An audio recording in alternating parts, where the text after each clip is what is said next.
अस्सलाम वालेकुम, मेरा नाम है ज़ैन सुबहानी और आप देख रहे हैं ज़ैन सुबहानी टीवी। उम्मीद करता हूँ आप खैर आफियत से होंगे।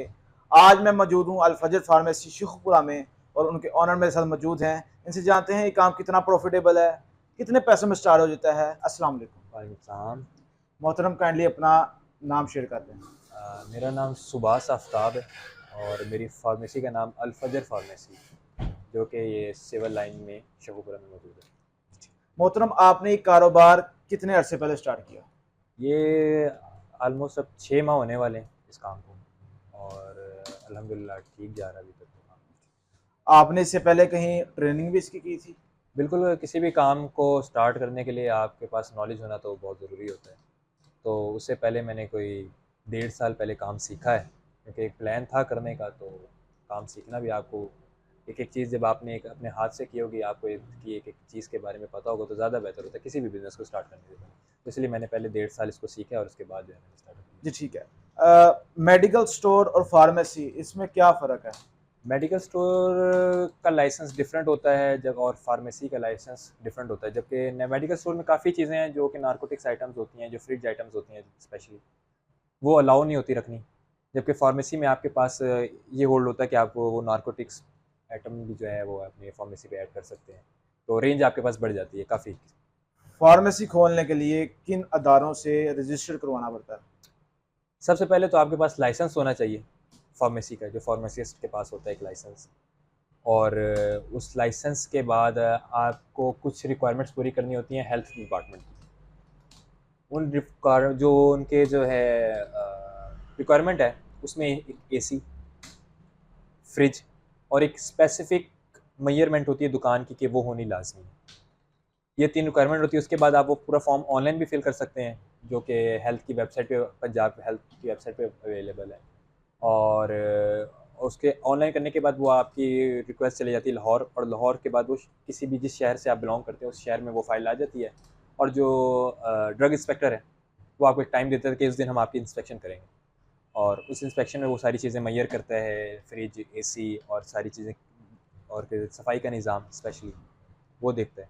और उसके बाद वो, आपने 6 महीने पहले इस कारोबार का आगाज़ किया, तो कितने पैसों से किया? देखिए इसमें 3 किस्म के खर्चे आ जाते हैं। एक आपका लोकेशन, अगर आपकी अपनी है तो वेल एंड गुड, अदरवाइज़ आपको रेंट आउट करनी पड़ती है। दूसरा खर्चा आपका आ जाता है लाइसेंस का। अगर आपके पास अपना है, वेल एंड गुड, नहीं तो वो भी आपको रेंट आउट करना पड़ता है किसी फार्मेसिस्ट से, जो कि उसको सुपरवाइज़ करेगा उस फार्मेसी को। और तीसरी नंबर पे आ जाती है आपकी inventory. Inventory almost minimum minimum 15 lakh से 10 से 15 लाख से आपको स्टार्ट लेना चाहिए। और ऐसा भी नहीं होना चाहिए कि एक ही बार आप सारी मेडिसिन उठा लें। उसका भी बड़ा ड्रैबैक रहता है कि कोई डेड आइटम बंदा उठा लेता है, फिर वो सेल नहीं होती। इसी तरह डिमांड के हिसाब से आप अपनी चीज़ को बढ़ाते हैं डिमांड के साथ, तो वो बेहतर रहता है। जी ठीक है। आप जो मेडिसिन लेते हैं किसी डीलर से लेते हैं या डायरेक्ट कंपनी से लेते हैं? डायरेक्ट यहाँ पे हर कंपनी जो है वो एक डिस्ट्रीब्यूटर के पास जाती है, यानी कि एक डिस्ट्रीब्यूटर के पास 3-3 कंपनियाँ होती हैं, क्योंकि डायरेक्ट कंपनी को कस्टमर तक रीच आउट करना बहुत लंबा प्रोसेस होता है। तो जो कंपनीज़ हैं वो एक डिस्ट्रीब्यूटर के पास जाती है, डिस्ट्रीब्यूटर से मेडिसिन जो है वो फार्मेसी तक आती हैं। जी ठीक है। आपको इसमें एवरेज प्रॉफिट मार्जिन कितना हो जाता है? मेडिसिन जो रिसीव होती हैं किसी भी कंपनी से, वो 15% पे मेडिसिन रिसीव होती हैं। उसके बाद अगर आप टैक्स पेयर हैं तो आपको 0.5% टैक्स लगता है, और अगर आप टैक्स पेयर नहीं है तो आपको 1% फर्दर टैक्स लगता है। तो ये आपकी 14% में मेडिसिन बन जाती है। 14% में आपको मेडिसिन मिलती है। उसके बाद ये आपके ऊपर है, आप 14 की 14% अपने पास रखें, या कुछ परसेंट 5% या 7% या 10% भी कुछ फार्मेसीज देती हैं वो अपने कस्टमर को, जिस तरह हम 10% दे रहे हैं, और 4% उसमें से प्रॉफिट हमारा अपना होता है, और बाकी 10% हम रिलीव देते हैं कस्टमर को। जी ठीक है। अच्छा, सुनने में आता है कि जो सिरप होता है इसके पीछे काफ़ी ज़्यादा प्रॉफिट मार्जिन होता है, तो इसकी क्या असलियत है? जी, इसमें ये होता है कि उसमें तो सिर्फ़ एक लिक्विड होता है और दूसरा उसकी पैकिंग होती है। जबकि एक आप किसी टैबलेट की पैकिंग की बात करें, उसमें उसका बॉक्स होता है, उसमें उसके स्ट्रिप होते हैं, स्ट्रिप के ऊपर एक और लेयर चढ़ती है, तो वो कुछ मल्टीपल कॉस्ट उसमें बढ़ जाती हैं। लेकिन कुछ सच ज़्यादा फ़र्क नहीं होता, उसमें भी उतना ही मार्जिन होता है जितना कि दूसरी पैकेजिंग में होता है। अच्छा, अब जो मेडिसिन नहीं बिकती, एक्सपायर हो जाती है, हुँ, हुँ। तो उसका आप क्या करते हैं? उसका प्रोसेस ये होता है कि अगर हम उठाते हैं, क्योंकि कंपनी से जब कंपनी से हम चीज़ लेते हैं या डिस्ट्रीब्यूटर से चीज़ लेते हैं, वो हमें एक वारंटी की देते हैं कि आपकी एक्सपायर होने से पहले हम चीज़ उठा लेंगे। वो हमें अल्टीमेट दे देते हैं कि 6 मंथ की एक्सपायरीज़ आपके पास हैं, तो वो आप हमें दे दें वापस।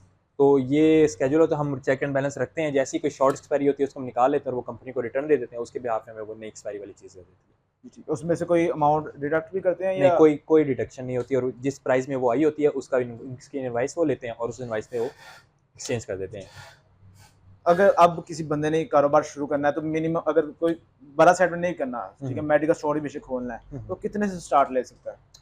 ये आप अगर मैं वो निकाल दूँ इसमें लोकेशन का रेंट निकाल दूँ, क्योंकि वो एक कंपलसरी नहीं है, हो सकता है उनकी अपनी कोई जगह भी हो।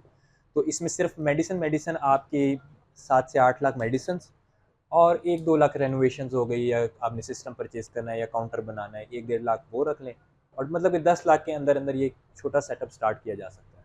10 लाख के अंदर लगा के बंदा एक महीने का कितने पैसे कमा सकता है?